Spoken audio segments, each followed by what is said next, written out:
ଆରେ ହେ ଜୋଟ ଏଠି କ'ଣ ମନ ଦୁଃଖରେ ବସୁଛୁ ରେ? କ'ଣ ହେଇଛି କି? ଆରେ ଭାଇ ଘରେ ଖାଇବା ପିଇବା ଅସୁବିଧା। ବୋଉ ତ ସବୁବେଳେ ରିଲ୍ସ କଲା, ମୋର ତ ଆଜି ପର୍ଯ୍ୟନ୍ତ ବାହାଘର ବି ହେଇପାରୁନି। କ'ଣ କରିବି ସେଇ ଚିନ୍ତାରେ ଅଛି। ହେ ଚିନ୍ତା କାହିଁ କରୁଛୁ ରେ? ଆରେ ଭାଇ ତୋର କ'ଣ ଅଛି? ଘରେ ତ ସୁନ୍ଦରୀ ଆଉ ଗୁଣର ସ୍ତ୍ରୀଟିଏ ଅଛି। ତୁ ଯୁଆଡ଼େ ଗଲେ ଷଣ୍ଢ ଭଳି ବୁଲିବାଲି ଆସିଲା ବେଳକୁ ସିଏ ତୋ ପାଇଁ ସ୍ୱାଦିଷ୍ଟ ଖାଦ୍ୟ ରାନ୍ଧିକି ବାଢ଼ିକି ଦିଅନ୍ତି। ତୁ କାହିଁ ମୋ କଥା ବୁଝିବୁ? ସ୍ତ୍ରୀ କଥା କହନା ରେ ଭାଇ।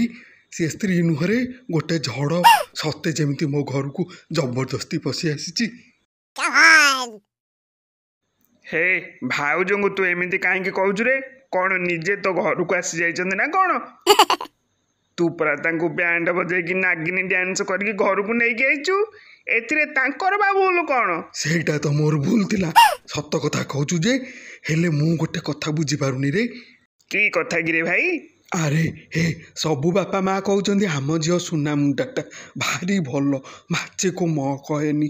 ହେଲେ ମୁଁ ବୁଝିପାରୁନି ସବୁ ଝିଅ ଯଦି ଭଲ ତାହେଲେ ସ୍ତ୍ରୀ ଗୁଡ଼ାକ ଏମିତି ଖରାପ ବାହାରୁଛନ୍ତି କେମିତିକିରେ?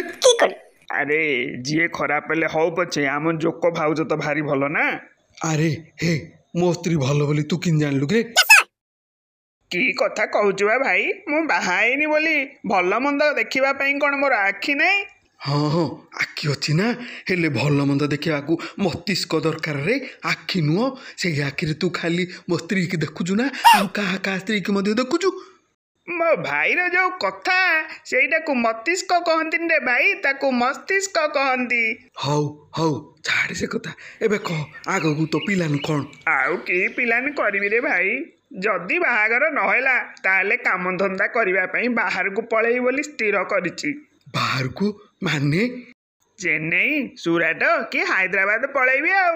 ଆରେ ତୁ ବାହାରକୁ ପଳେଇଲେ ଏଠି ତମ ଘର କେମିତି ଚଳିବ ରେ? ଏଠି ଯାହା ହେଉଛି ହଉ, ମୋର ତ ଗୋଟେ ଭବିଷ୍ୟତ ଅଛି ନା। ମୁଁ କ'ଣ ସାରା ଜୀବନ ଏମିତି ଓଥୋଡ଼ା ହୋଇ ବସିଥିବି ନା କ'ଣ? ହେ ନାଇଁ ନାଇଁ ବ୍ୟସ୍ତ ହଉନା, କ'ଣ ଗୋଟେ କରିବା ନା। ଆଚ୍ଛା ଭାଇ କହିଲୁ, ଆମ ଗାଁ ଇଟା ଭାଟି କରିବା ପାଇଁ ଯେଉଁ ଲୋକମାନେ ଆସିଛନ୍ତି ତାଙ୍କ ମାଲିକର ଗୋଟେ ସୁନ୍ଦରିଆ ଝିଅଟେ ଅଛି। ତୁ ଯଦି କହିବୁ ତା ପାଇଁ ଆମେ ପ୍ରସ୍ତାବ ପକେଇବାରେ।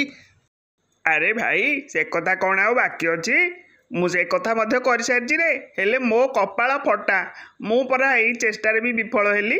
କାହିଁ କ'ଣ ହେଲା କି? ସେଦିନ କଥା ମନେ ପଡ଼ିଲେ ଆଜି କାନ୍ଦ ଲାଗୁଛି ରେ ଭାଇ। ଧୈର୍ଯ୍ୟ ଧରିକି ନ କାନ୍ଦିକି କହ, ମୋ ସୁନା ଭାଇଟା ପରା। ମୁଣ୍ଡ ଟାଙ୍ଗରା, କାଁ ଭା କୋଉଠି କେମିତି ଗୋଟେ ଅଧେ ବାଳ ଥିଲେ ଥିବ, ନହେଲେ ନାହିଁ। ମତେ କିଏ ବାହା ହବ ରେ? ହେ ରହ ତୁ ଏକଥା ମତେ କହୁନୁ ତ, ମୋ ମୁଣ୍ଡରେ ତ କାଁ ଭାଁ ବାଳ। ଆରେ ନାଇଁ ନାଇଁ, ତମର ମୁଣ୍ଡରେ ବାଳ ନଥିଲେ କ'ଣ ହେଲା? ତମର ତ ବାହାଘର ହେଇସାରିଛି ନା। ଆଗ କାଳରେ ଲୋକେ ଝିଅ ଦେଖୁଥିଲେ, ଏବେ ପରା ଯୁଗ ଓଲଟି ଯାଇଛି। ପୁଅକୁ ଭଲ ଭାବରେ ନ ଦେଖିଲେ କନ୍ୟା ପକ୍ଷ ତାଙ୍କ ଝିଅକୁ ବିଭା ଦଉନାହାନ୍ତି ରେ। ଝିଅ କାଳି କୋତରୀ ସିଂଘାଣୀ ନାକି ହେଇଥିଲେ ମଧ୍ୟ ସୁସ୍ଥ ସବଳ ସୁନ୍ଦରିଆ ଆଉ ସରକାରୀ ଚାକିରିଆ ବର ସମସ୍ତଙ୍କୁ ଦରକାର। ଛାଡ଼ ସେ କଥା, ତୋ ଝିଅ କଥା କ'ଣ ହେଲା କହ। ସେମାନେ କ'ଣ ତତେ ପସନ୍ଦ କଲେନି କିରେ? ନାଇଁ ରେ ଭାଇ, ସେମିତି କଥା ନୁହେଁ। ଆଉ ଆସେ ହବ ମୁଁ ସକାଳୁ ସକାଳୁ ଉଠି ଗାଧୋଇ ପାଧୋଇ ଇଟା ପକା ଯାଉଥିବା ଜାଗାକୁ ଯାଇ ଇଟା ଭାଟି ମାଲିକର ଝିଅକୁ ଲାଇନ ମାଇଲି। ସିଏ ବି ମତେ କଣେଇ କଣେଇ ଚାହୁଁଥିଲା। ଭାବିଲି ମୋ ଭାଗ୍ୟରେ ବୋଧେ ଏଇ ରସଗୋଲାଟା ଅଛି, କାହିଁକି ନା ଭାଟି ମାଲିକର ଝିଅଟା ସୁନ୍ଦରିଆଟା। ହେଲେ ସେଦିନ କ'ଣ ହେଲା ନା, ମୁଁ ବିଲ ହୁଡ଼ା ଉପରେ ବସି ତାକୁ କଣେଇ କଣେଇ ଦେଖୁଥାଏ। ସିଏ ବି ମତେ କଣେଇ କଣେଇ ଚାହିଁ ଚାହିଁ ମୁରୁକି ହସୁଥାଏ। ଠିକ୍ ଏଇ ସମୟରେ ଭାଟି ମାଲିକର ପୁଅ ଆସିକି କହିଲା, ଭିଣେଇ ଭାଇ କ'ଣ ଦେଖୁଛ କି? ତା ଭିଣେଇ ଡାକରେ ମୋ ଦେହ ପୁରା ଝିମ୍ ହେଇଗଲା। ଆଉ ତାପରେ ଆଉ କ'ଣ ହବ? ତାପର କଥା ଶୁଣିଲେ ତୁ ମୂର୍ଚ୍ଛା ହେଇଯିବୁ ରେ ଭାଇ। ଶୁଣେ ନା। କାହିଁ ଏମିତି କ'ଣ ହେଲା କି?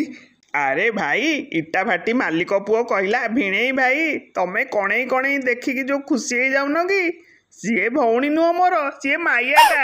ତଥାପି ତମେ ଯଦି ତାକୁ ବାହା ହେବାକୁ ଚାହୁଁଛ ବାହା ହୁଅ। ତା କଥା ଶୁଣି ମୁଁ ହୁଡ଼ାରୁ ତଳକୁ ଗଡ଼ି ପଡ଼ିଲି। ତଣ୍ଟି ପାଟି ଶୁଖି ଶୁଖି ଗଲା, ହେଲେ ପାଣି ଟୋପାଟେ ଦବାକୁ ନା ଭାଟି ମାଲିକର ପୁଅ ପାଖରେ ଥିଲା ନା ତା ମାୟା ଝିଅ ଥିଲା। ବଡ଼ କଷ୍ଟରେ ଉଠିଲି, ଯାଇକି ମାଟିଆ ପାଣିରୁ ଢୋକଟେ ପିଇ ଦେଇ ହିଡ଼ ଉପରେ ଟିକେ ସମୟ ବସି ଶକ୍ତି ସଞ୍ଚୟ କରି ଘରକୁ ଫେରିଲି। ଆରେ ଏମିତି ହେଇଛି, କାହିଁ ତୁ ଏକଥା ତ ମତେ କହିନୁ? ଆଉ କହିବାକୁ କେତେବେଳେ ସମୟ ମିଳିଲା ଯେ କହିଥାନ୍ତି। ୟା ପୂର୍ବରୁ ତୋର ମୋର ଭିତରେ ତ ଶନି ସପ୍ତାହ ଚାଲିଥିଲା ନା। ହଁ ସେ କଥା ସତ ଯେ ଏବେ କ'ଣ କରିବା କହୁନୁ? ତୁ ମୋ ପାଇଁ କ'ଣ କରିପାରିବୁ କହ? ସବୁ କରିପାରିବି ରେ, ଏମିତିକି ତୋ ପାଇଁ ଜୀବନ ବି ଦେଇପାରିବି। ଆରେ ଭାଇ ନାଇଁ ନାଇଁ, ତୋ ଜୀବନ ନେଇକି ମୁଁ କ'ଣ କରିବି ରେ? ମୋତେ ଖାଲି ତୋର ହାତ ଦରକାର। ହେଁ, ଆରେ ତୁ ମୋ ହାତ ନେଇକି କ'ଣ କରିବୁ କିରେ? ତାପରେ ତୁ ମୋ ହାତ ଦୁଇଟା ନେଇଗଲେ ମୁଁ କ'ଣ କରିବି? ନାଇଁ ରେ ଭାଇ, ହାତ ଦରକାର ମାନେ ତୁ ମୋତେ ସାଥି ଦେବୁ ବୋଲି କହୁଛି ନା। ଓହୋ ଏମିତି କଥା। ହଉ ତାହେଲେ ମୁଁ ତୋ ସାଥିରେ ଅଛି। ତୁ ଯେତେବେଳେ ଯୁଆଡ଼େ ଡାକିବୁ ମୁଁ ଯିବି, ଯାହା କହିବୁ କରିବି। ନେ ମୋ ହାତ ନେ। ଧନ୍ୟବାଦ ଭାଇ। ଆରେ ହେ, ଇଏ ସେଇ ମାୟା କିରେ? ଝୋଟ ଦେଖରେ। ହଁ ରେ ଭାଇ, ଇଏ ତ ସେଇ ଯାହାକୁ ଦେଖି ମୁଁ ପାଗଳ ହେଇଯାଇଥିଲି ଆଉ।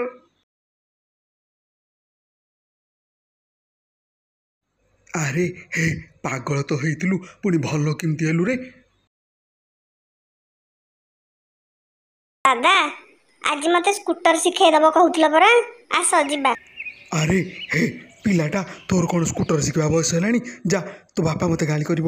ଦାଦା ତମର କଥାବାର୍ତ୍ତା ଠିକ ନାହିଁ। କେତେବେଳେ କହୁଛ ବଗୁଲା ତୁ ବ୍ୟସ୍ତ ହନା ମୁଁ ତତେ ସ୍କୁଟର ଶିଖେଇଦେବି, କେତେବେଳେ କହୁଛ ତୋ ବାପା ରାଗିବି। କହିଲା ବେଳେ କ'ଣ ଜାଣିନଥିଲ ମୋ ବାପା ରାଗିବେ ବୋଲି? ଆରେ ହେ ଏବେ ଯାରେ, ମୋ ମୁଣ୍ଡ ଠିକ ନାହିଁ, ଆଉ ଗରମ କରନା। ବୁଢ଼ାଙ୍କ ଭଳିଆ କଥା କହୁଛି। ହଉ ଯାଉଛି, ତମେ ଯାହା କହିବ ସେୟା ଶୁଣିବାକୁ ପଡ଼ିବ ଆଉ। ଆରେ ହେ, ପାଗଳ ତ ହେଇଥିଲୁ, ପୁଣି ଭଲ କେମିତି ହେଲୁ ରେ? ତା ଭାଇର ଔଷଧରେ ଭଲ ହେଲି, ଆଉ କେମିତି? ହଉ ଆମେ ଆଉ ଏଠି ବେଶୀ ସମୟ ରହିବାନି। ସେ ମାୟା ଏପଟ ସେପଟ ହେଉଛି, ଆମେ ଯିବା ଆମ ଗାଁ ପାଖରେ ବସିକି କଥା ହେବା। ଆରେ ହଉ ରେ ଭାଇ ଚାଲେ।